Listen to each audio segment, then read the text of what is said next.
You're listening to Mr. English Podcast by Mr. English Podcast. Hello, everyone. Welcome back to another episode of Mr. English Podcast. I'm John. And I'm Jessica.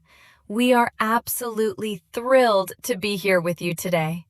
Thank you for tuning in to practice your English listening skills with us. So, Jessica, before we dive into our main topic today, I have to ask you, how is the weather over there? Because where I am living right now, the weather is completely crazy. Oh, really? What's happening over there, John? Well, last week it was freezing cold. I had to wear a heavy winter coat, a scarf, and gloves just to go to the supermarket.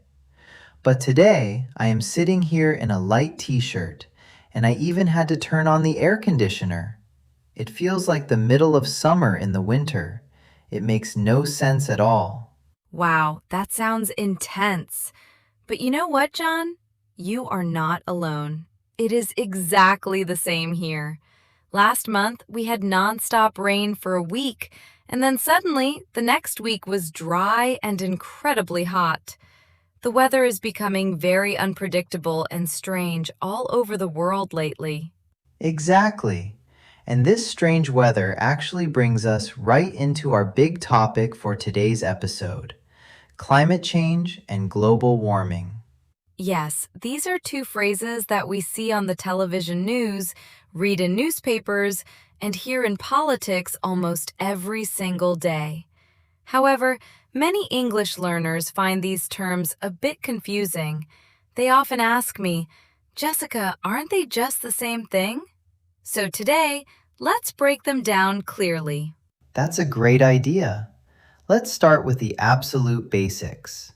A lot of people mix up the words weather and climate. Can you explain the difference for our beginner listeners, Jessica? Of course. It is actually quite simple if you think of it this way. Weather is what happens outside right now, at this very moment, or over a few days. For example, if it is sunny today, or if it is going to snow tomorrow, that is the weather. It changes quickly. Okay, I get it. Weather is short term. It's what we check on our phones in the morning to decide what to wear. So, what about climate? Climate is the big picture. It is the average weather pattern in a specific place over a very long period of time, usually 30 years or even hundreds of years. For example, we say Antarctica has a cold climate, while the Sahara Desert has a hot and dry climate. Ah, I see. So if it rains unexpectedly today in the desert, that's just a change in the weather. But if that desert starts having rain every single day for 40 years, that means the climate is changing. Exactly. You got it perfectly, John. And when scientists talk about the whole world, they use the term climate change because the entire planet's long-term weather patterns are shifting rapidly. Right. And a major driving part of climate change is global warming. Let's look at the words. Global means worldwide, related to the whole Earth, and warming means getting hotter. So, global warming simply means the Earth's average temperature is rising year after year.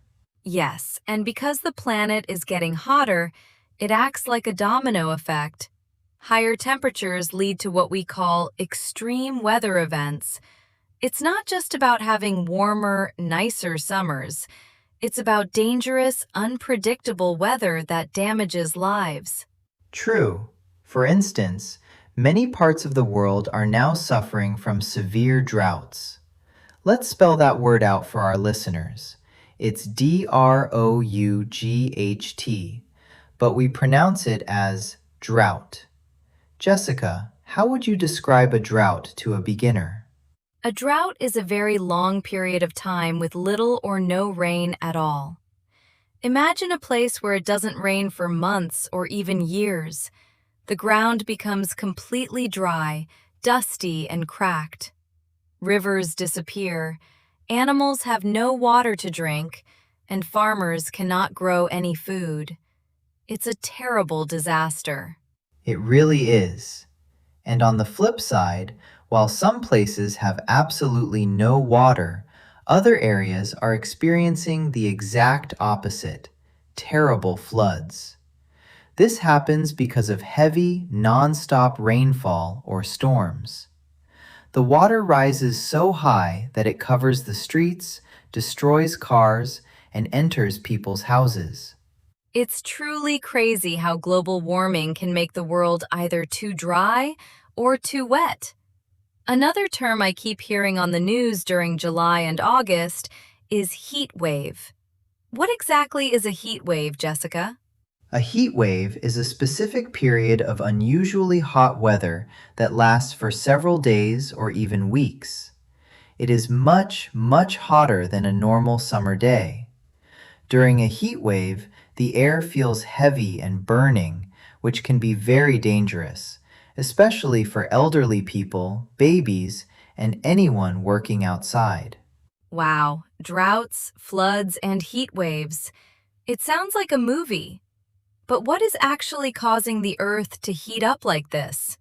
Is it just a natural cycle of nature? Well, natural cycles do exist, but the overwhelming majority of scientists agree that the current global warming is caused by human activity.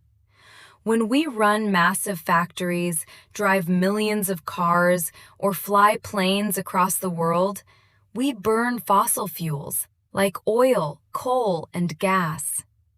This action releases an enormous amount of greenhouse gases, especially carbon dioxide, into the atmosphere. Ah, the greenhouse effect. I remember learning about this in school. The gases act just like a giant glass greenhouse that gardeners use, or like a super thick blanket wrapped around the Earth. The sun's heat goes through the atmosphere to the Earth, but the blanket of gases traps the heat, so it cannot escape back into space. It stays trapped inside. That is a wonderful analogy, John. A giant, invisible, heavy blanket. And because the Earth is trapped under this warm blanket, the ice caps at the North and South poles are melting at an alarming speed. When that massive amount of ice melts, it turns into water, flowing into the oceans and causing sea levels to rise. This is a direct threat to beautiful coastal cities and islands. Wow, everything in nature is connected. This is definitely a serious topic, but it's so important for intermediate English learners to master these words. Why? Because you will hear them in every international news report, podcast, and casual conversation about the future.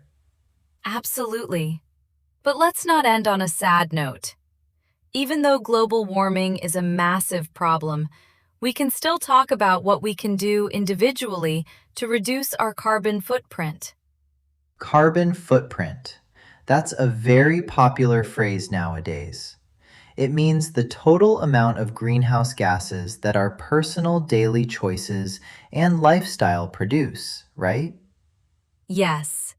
For example, if a person drives a massive petrol car every day, eats meat for every meal, and leaves all their home appliances turned on, their carbon footprint is very large. But someone who rides a bicycle, walks, uses public transport, and recycles will have a much smaller carbon footprint. So, to lower our carbon footprint, we can start with small, simple habits. Turning off lights when leaving a room, unplugging electronics, using reusable bags, or planting trees. Every small action matters when millions of people do it together. Now, before we say goodbye, let's do a very quick review of the key vocabulary we learned today. I will say the word, and John will give us a one-sentence meaning. Ready, John? Ready, let's do it. Number 1, climate change. Long-term shifts in the Earth's weather patterns. Number 2. Global warming. The gradual increase in the Earth's temperature. Number 3. Drought. A long time with no rain, causing extreme dryness. Number 4. Flood. Too much water covering the land, usually after heavy rain. Number 5. Heatwave. A period of days or weeks with unusually hot weather. Number 6. Greenhouse gases. Gases in the atmosphere that trap heat around the Earth. And finally, number 7. Carbon footprint. The amount of pollution caused by one person's daily activities. Fantastic job, John. And fantastic job to all of our listeners who followed along. Now, we have a question for you, our wonderful audience. Have you noticed any extreme weather or changing seasons in your town or country recently? What do you personally do to help lower your carbon footprint? Please write your answers in English in the comments section down below. Reading and writing comments is a fantastic, free way to practice your English and interact with other learners from around the world. Thank you so much for listening to us today.